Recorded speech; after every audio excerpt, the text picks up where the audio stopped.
Les ministres signeront. The minister will be signing on behalf of the Republic of Korea and Canada an agreement on of the Canada. 이제 Nous allons à présent passer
Ladies and gentlemen, this concludes the signing ceremony. La cérémonie de signature est maintenant terminée. This concludes the signing ceremony. At the podiums, we will now proceed with the press conference.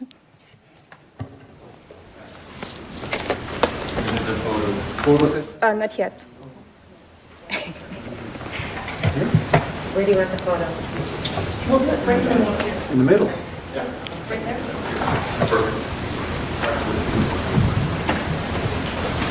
Right there? No, just one. This face is. It's okay. Okay.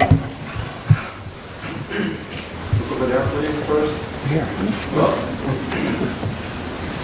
Look at this break. Here, please. And my turn over here, please. Thank you very much. Thank you. Thank you, Good, everyone. thanks very much. Et maintenant, la conférence de presse. Now, the press conference.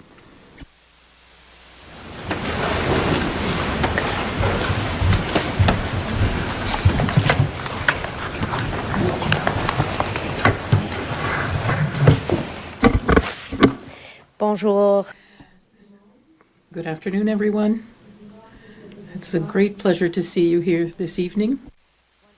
To be here with you all, and I want to begin by extending a warm Canadian welcome and thank you to our Korean colleagues for joining us today. Foreign Minister Hyun and Defense Minister Gyuback, thank you so much for being here with us today. Today's visit better aligns our foreign policy and our defense priorities. It also strengthens the partnership between Canada and Korea. Today is good news for both countries. Let me set forth the three main deliverables from our meeting today. First, we committed to updating the Canada-Korea Comprehensive Strategic Partnership to reflect today's evolving security and economic realities. Second, we agreed to begin negotiations toward a defense cooperation agreement to deepen operational collaboration between our armed forces.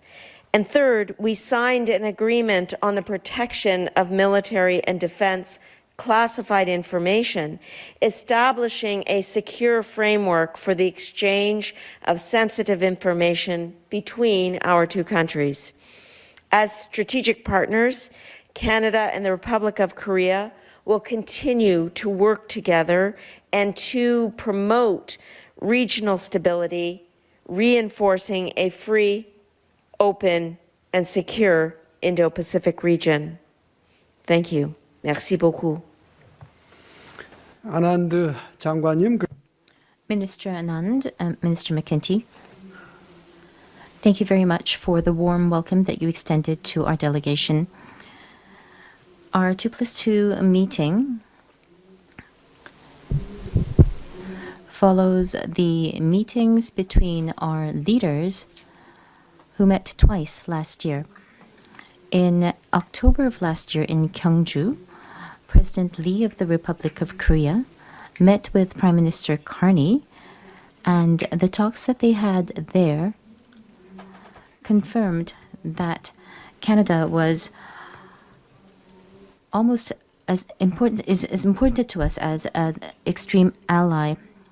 And we have geopolitical uncertainties right now, and there are many challenges that we face in the world, and Korea and Canada will continue to engage in strategic communications, and we need to engage in deeper cooperation in terms of defense and security. And after 2 years, the four of us have met here again in Ottawa, and we had a very timely discussion on our comprehensive strategic partnership. We talked about the agreement that we signed today with regard to our confidential information in defense and military. And we talked about in October of last year about how we could continue cooperation in the longer term, and that is reciprocal. And I think this is one of the achievements that we have been able to accomplish. In this situation, we held this 2+2 ministerial meeting to reaffirm our core values and to once again reaffirm that we share the ideals as well. And with such efforts, we are looking at maritime security and protection of the ecosystem in the Indo-Pacific area, and we will continue to work to see what areas we can cooperate in. And we also reaffirmed our support for a completely denuclearized Korean Peninsula, and Canada has expressed their support for Korea's efforts in terms of peace on the Korean Peninsula. We will continue to work together on the space theater and AI and other advanced technologies, and we will continue to see what concrete areas we can work on together. We recognize the strategic importance of the Arctic region, and we will continue to explore ways to cooperate in that area. We believe that security and economy are very closely linked, so our two countries will continue to deepen our economic cooperation. We have the Korea-Canada FTA, and it's the 11th anniversary of that FTA. We will continue to work to increase trade between our two countries, and we will look at future-oriented, highly advanced industries and green industries, and look to find ways to invest more in each other in these areas. For energy, critical minerals, and nuclear reactors as well, we will continue to engage in cooperation and seek supply chain resilience. Last year, Korea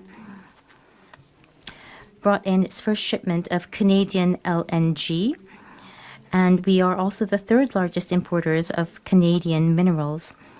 And we have the fourth generation SMR development, and we will continue to cooperate in that area as well.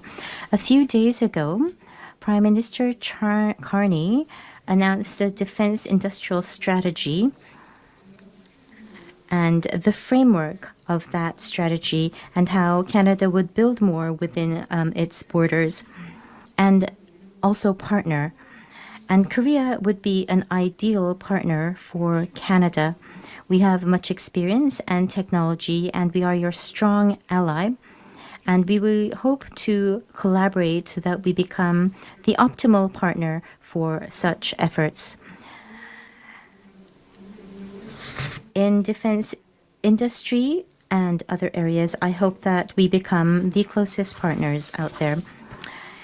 Through this 2+2 meeting, I believe that we have gained the belief that we can change a crisis into opportunity. 2 years later, I hope to meet the two ministers in Korea, where we can see how deep our cooperation has become. Thank you very much.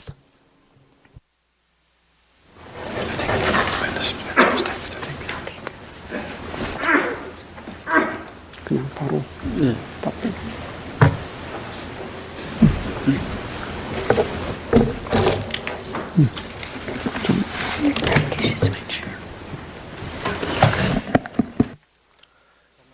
Good afternoon. This is the Minister of National Defense of the Republic of Korea, Gyuback. Despite the difficulties, and I would like to express my sincere appreciation to Minister McGuinty and Minister Anand for their warm hospitality and for arranging an excellent setting for discussions despite their busy schedules, and I would like to express my appreciation.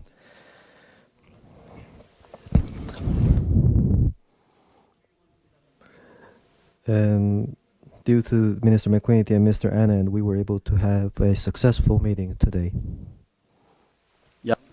More than 70 years ago, our two nations shed blood together in defense of freedom and peace on the Korean Peninsula. Building upon the shared history and sacrifice, two countries have steadily advanced our defense cooperation. Our partners should now take a significant step forward toward a more future-oriented relationship, guided by the Rock-Canada Security and Defense Partnership announced at the APEC Summit last year. In today's security environment, where developments in the Indo-Pacific and Arctic are increasingly interconnected, the Republic of Korea and Canada stand as trusted strategic partners. We are key counterparts equipped with complementary capabilities and a shared commitment to regional and global stability. During today's meeting, both sides engaged in in-depth discussions on ways to further advance defense and defense industrial cooperation between two countries. First, we agreed to commence negotiations on a defense cooperation agreement. This will serve as an important milestone in expanding military cooperation, including the enlargement of combined exercises and the streamlining of mutual visit procedures. Second, the agreement on the protection of classified military and defense information, which we signed today, will institutionally guarantee a framework for the protection and sharing of classified information. We expect this agreement to enhance the effectiveness of operational coordination and lay a solid foundation for expanding defense industrial cooperation. Third, we held constructive discussions in the field of defense industry. The ROK, with its globally competitive defense manufacturing capabilities, and Canada, with its strength in advanced technologies and software innovation, are ideally positioned to maximize complementary advantages. In particular, Canada's next-generation submarine program represents a significant opportunity to build a partnership that combines our defense technologies and industrial capacities to generate strategic synergy. Furthermore, in order to effectively respond to North Korea's nuclear and missile threats and to uphold the rules-based international order, we agreed to strengthen cooperation across various areas, including information sharing, combined exercises, and maritime security. We also agreed to further enhance coordination in these fields. For the Republic of Korea, Canada is more than a long-standing traditional ally. Canada is a key security partner with whom we will work together to promote peace and stability across the Indo-Pacific and the Arctic. Building on the outcomes of today's meeting, our two countries will further enhance cooperation in advanced defense technologies and deepen our strategic coordination. Once again, I would like to express my sincere appreciation for the warm hospitality extended to us.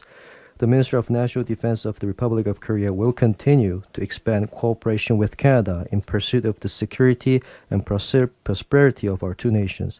Thank you. Thank you very much, Minister An, and it's wonderful to be here and to host our honourable colleagues from the Republic of Korea. They've come a long way.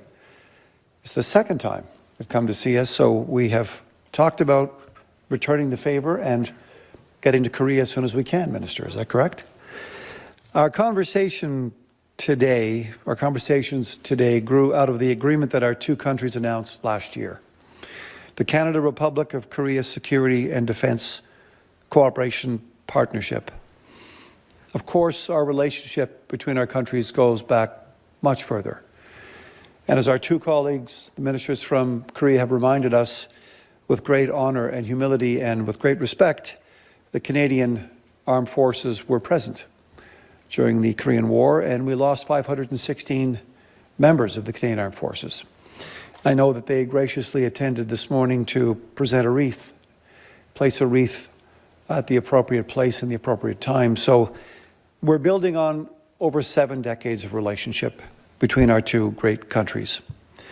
So in the agreement that we did look at some time ago with the Prime Minister, the Canada-Republic of Korea Security and Defence Cooperation Partnership, we reaffirmed that enduring partnership between Korea and Canada and set out a clear roadmap to deepen our cooperation on defence and on security. In our meetings today, we strengthened that partnership. We talked honestly about the threat landscape. We grounded our comments in our shared commitment to freedom and democracy, to global stability and the sovereignty of like-minded nations. I thank my honourable colleagues for the focus and the momentum they brought to our discussions on the action plan for our security and defence cooperation partnership. This plan will take us forward. It will guide us in our continued work together. And as Minister Anand announced, we are pleased that Canada and the Republic of Korea have signed an agreement on the protection of military and defence classified information. This is an important step for our two countries. And our countries agreed to commence negotiations on a defence cooperation agreement, including a legal framework for the cooperation of our military forces. Many of you will have seen Canada's defence industrial strategy released just last week. It's the culmination of months of work looking at many other countries in the world who have a similar strategy.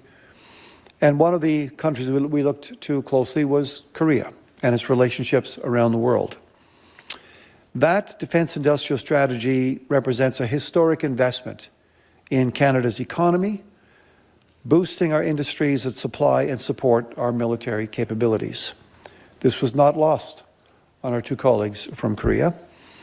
It's critical that Canada expands its defence industry, but it's equally important that we enhance our defence relations around the world. And that's what today is really all about. It's about deepening ties with allies and partners, and when we do that, new possibilities emerge. And in the areas of defence expertise where both of our countries stand to benefit, we're seizing these opportunities. It is the right moment.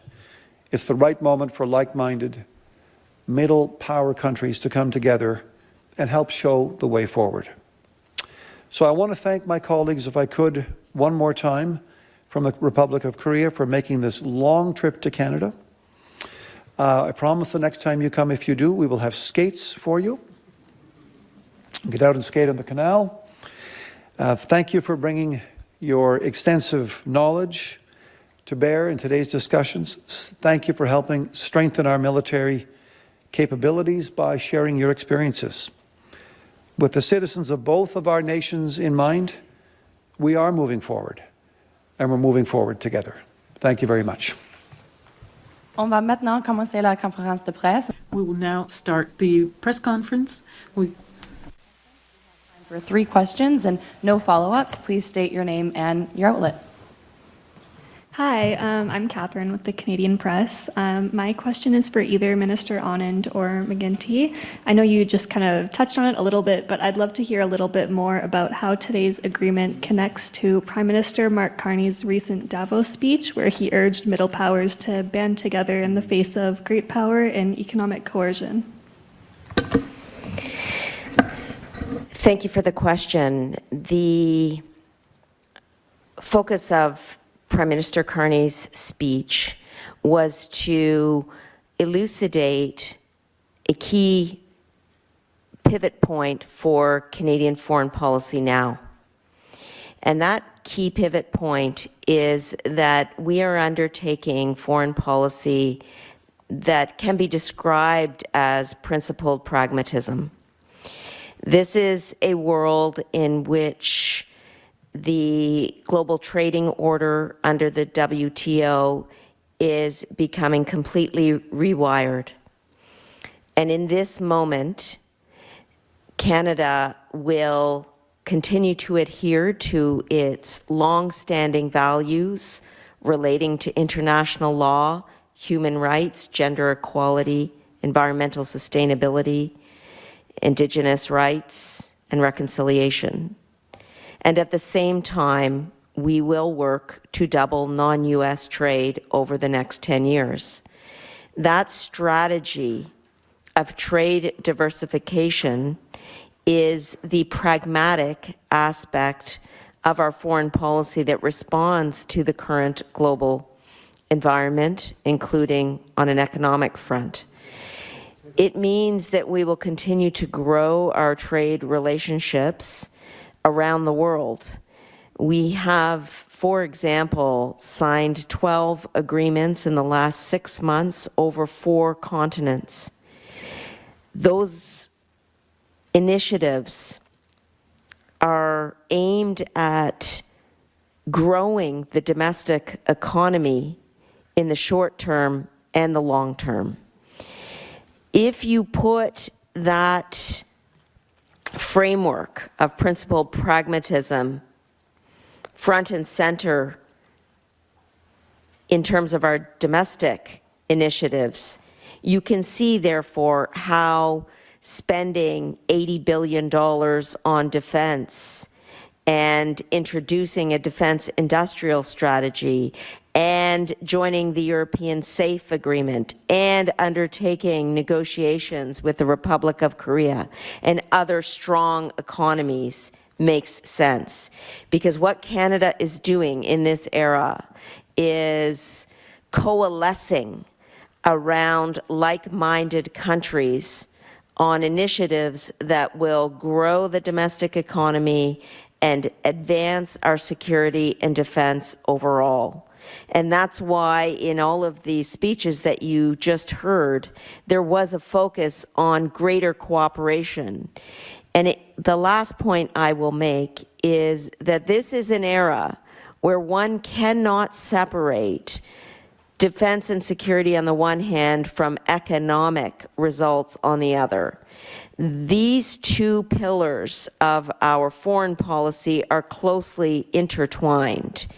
And as our defense industrial strategy takes shape and Canadian companies interact with companies all around the world, including in the Republic of Korea, this will benefit our domestic economy and grow the Canadian economy overall, recognizing that Korea is already in the top 10 of Canada's major trading partners. This is a relationship that has room, significant room to grow, and we look forward to doing that together with our counterparts from Korea and the broader bilateral relationship.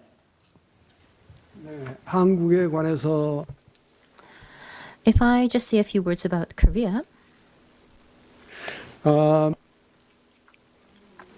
Korea is similar to Canada. We are a democracy based on freedom and rights, and we respect the international law and peace. Also, Korea is similar to Canada in that pragmatism is a key to our diplomacy. It's a very difficult times that we are in, and we hope to use pragmatism as we make our way through this situation. And I think that in that aspect, Korea and Canada have commonalities that we share. And today's meeting broadened those commonalities, and we hope to deepen our cooperation as well.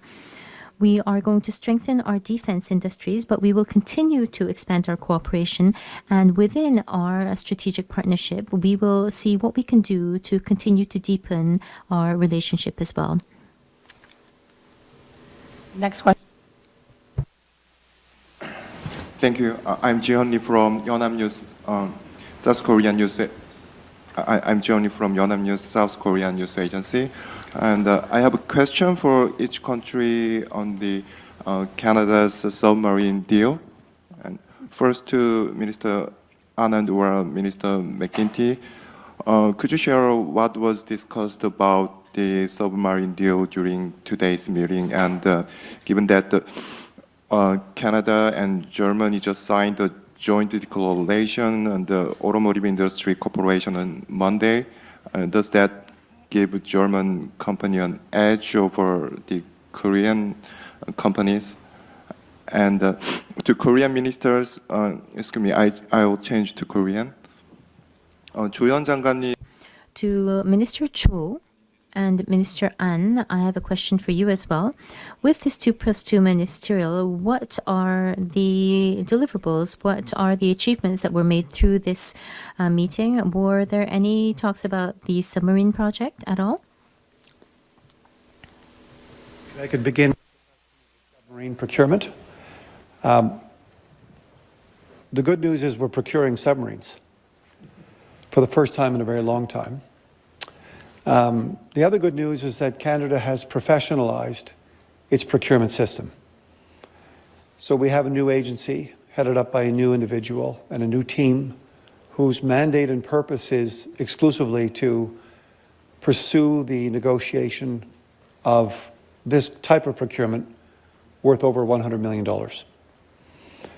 So when we looked at the question of submarine and our needs for submarines, we originally had received 5 overtures from 5 separate manufacturers and countries, and we moved very quickly to down select to 2.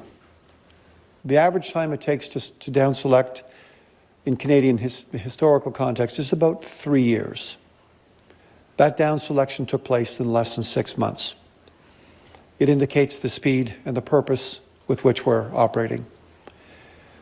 The details of the procurement, the negotiations, the conditions, the benefits, the industrial benefits, the use of Buy Canadian provisions, Canadian steel, Canadian aluminum, Canadian know-how, intellectual property questions, these are with the defense agency that is seized with the responsibility to pursue the procurement. And they're very much in discussions with both manufacturers. And the minister made a good point earlier today that this is, of course, between a manufacturer and a government, but also, to a large extent, between a government and a government. And so we are pursuing these conversations, pursuing these negotiations. Teams of experts, financial, benefits, technical, operational, have been meeting with both manufacturers of the submarines, and that's something that's going to come to fruition. Now, we're going to take the time we need. This is likely the largest procurement in Canadian history in the defense space. So we're going to take the time that we need to get this right, and we're going to have the conversations, and we're getting and collating as much information as we can. So neither Minister Anand and I are in a position to talk about the merits of the specifics of one bid over another. We want to make sure this is arm's length and objective. And as I say, the good news is this is why we stood up under our new government, a whole new process to do this fairly and objectively and responsibly. Thank you. I might just add one item to that, and that's picking up on Minister McGuinty's last point there. And that is that there is a procurement process underway. And that procurement process does not involve the intervention at the political level, in the sense that the particular manufacturers are in the process of compiling their bids to meet the technical and design requirements for the Canadian Armed Forces, and this is a process. The importance of the process cannot be underestimated. At the same time, the importance of the procurement, as Minister McGuinty identified, is also something we take very seriously, given our focus on ensuring that as a country we are able to protect and defend our air, sea, sky, and subsurface territory as well and beneficially as possible. There's a process, it's underway, and we're grateful for the work that your country is doing on it. Thank you. Yes, for Korea, as Canada has explained, we are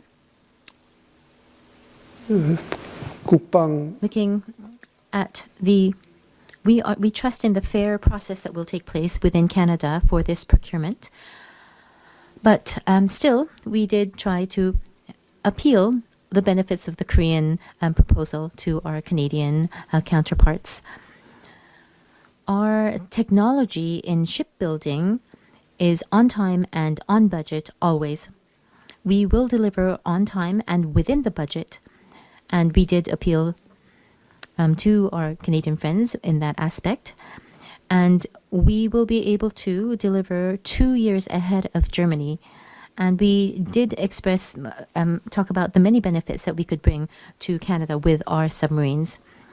And second, if we are able to get this deal, then we would be able to create 200,000 jobs over 15 years. And this is not just a simple investment, this is job creation and also technological transfer as well. And third, we also stressed that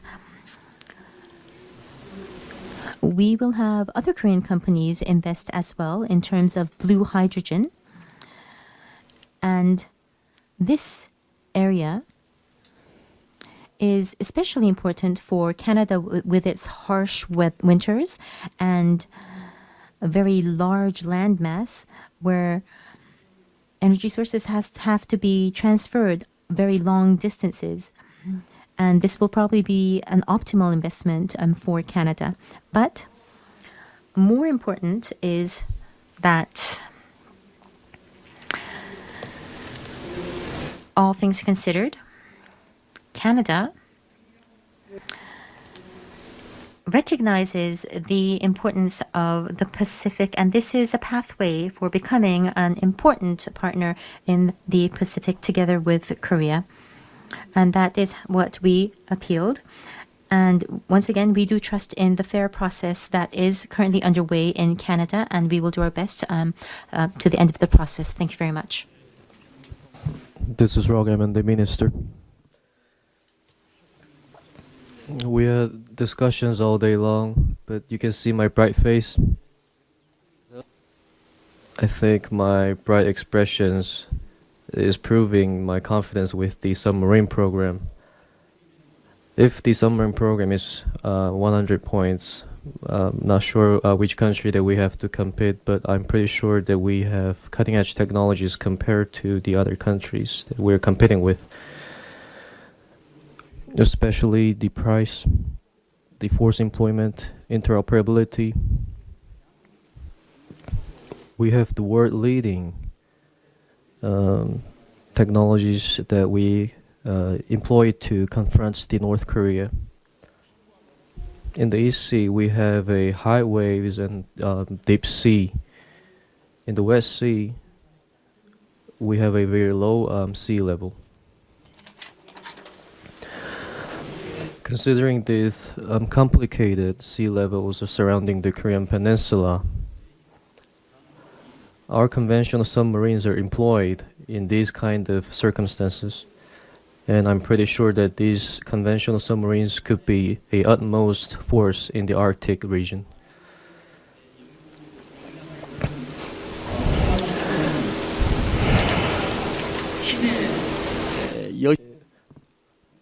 I believe regarding the R&D, I believe that the God will be helping us together for this project.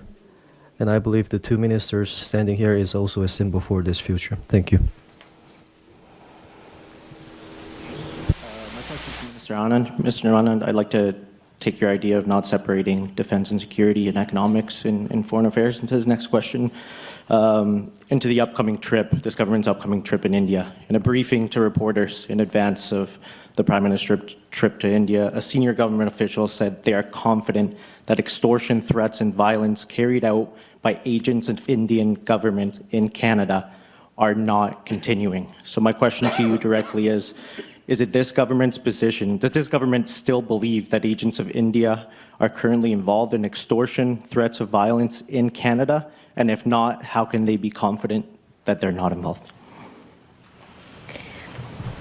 I want to focus on the fact that no country will ever have a pass in terms of the domestic safety and security of Canada, period.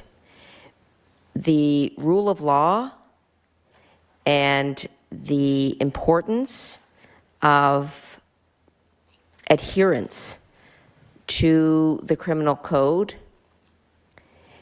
are of utmost importance to our government, period. What does that mean? It means that in terms of the enforcement of the criminal law, you mentioned extortion, but there are many other provisions in the Criminal Code of Canada that the RCMP and police forces take extremely seriously. And we as a government believe that at all times, law enforcement must have the ability to do that work, to enforce the criminal code, and to bring just cases to trial. That is a process that we do not interfere in. That's what the rule of law dictates. Political actors have no role in that process. So that's my first point. My second point is vis-a-vis India.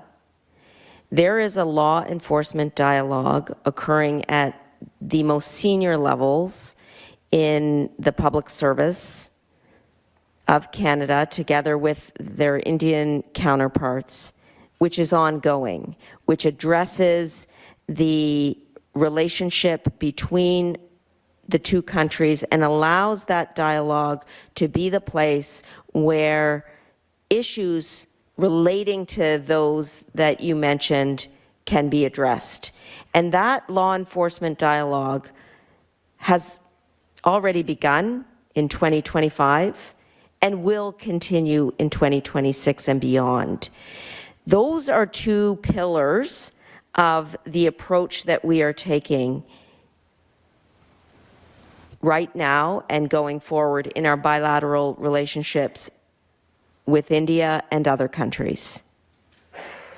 I hope that answers your question. That wraps up today's press conference. Thank you so much.